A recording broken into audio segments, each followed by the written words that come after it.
ಅಯ್ಯಯ್ಯೋ, ನಮ್ ಸಾವುಕಾರ ಕಾಯ್ಕೊಂಡಿರ್ತಾರೆ. ಅದಕ್ಕೇನೀಗ? ನಿಮ್ಮ ಅಪ್ಪ ಅಮ್ಮ ಎಲ್ಲಿದ್ದಾರೆ ಹೇಳು, ಅಲ್ಲಿ ಕರ್ಕೊಂಡು ಹೋಗ್ಬಿಡ್ತೀನಿ. ಯಾಕೆ? ನಾನು ನಿಮ್ ತರ ಅನಾಥೆ.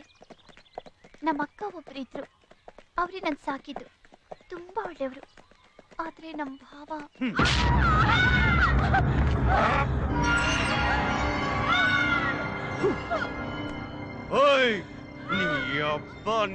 చంపేస్తా.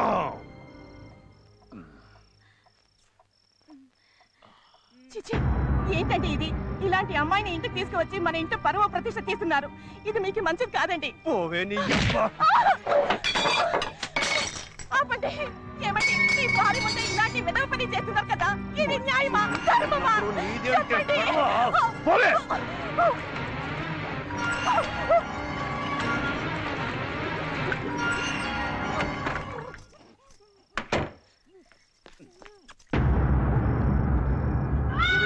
ఏంటే పోయిందా? మంచిదైంది.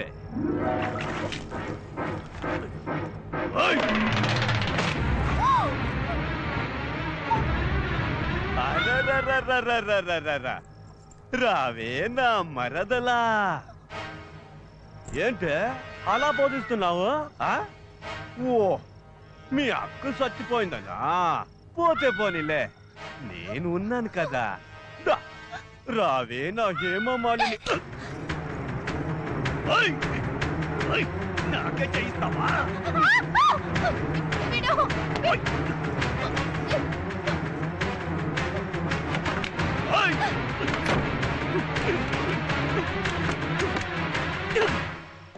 ಅಲ್ಲಿಂದ ಬಂದ್ಮೇಲೆ ಡ್ರಾಮಾ ಕಂಪ್ನಿ ಸೇರ್ಕೊಂಡೆ. ದಿವಸ ಒಂದೊಂದು ವೇಷ ಹಾಕೊಂಡು ಬದುಕ್ತಾ ಇದ್ದೀವಿ. ಹೆದರ್ಬೇಡ, ನಾನಿದ್ದೀನಿ. ನಮ್ಮ ಸಾವುಕಾರಿಗೆ ಹೇಳಿ ಅಲ್ಲೇ ಒಂದು ಕೆಲಸ ಕೊಡಿಸ್ತೀನಿ. ಜೊತೆ ನಾನು ಇರ್ತೀನಿ. ಆದ್ರೆ ಒಂದು ಕಂಡೀಷನ್. ಏನು? ನಮ್ಮ ಸಾವುಕಾರ ಮದುವೆ ಆಗೋರ್ಗು ನಮ್ಮಿಬ್ಬರ ಮಧ್ಯೆ ಇರೋದು ಅವ್ರು ಗೊತ್ತಾಗಬೇಡ. ನಮ್ಮಿಬ್ಬರ ಮಧ್ಯೆ ಏನಿದೆ? ಏನೂ ಇಲ್ವಾ? ಏನೂ ಇಲ್ವಲ್ಲ. ಅದಕ್ಕೆ ಈ ಹುಡುಗಿನ ನಂಬಾರ್ದು ಅಂತ ಹೇಳೋದು. ಆದ್ರೆ ನನ್ನ ಮಾತ್ರ. ಅಯ್ಯೋ, ಏನಾಯ್ತು? ಮೈಯೆಲ್ಲ ಸುಡ್ತಾ ಇದೆ.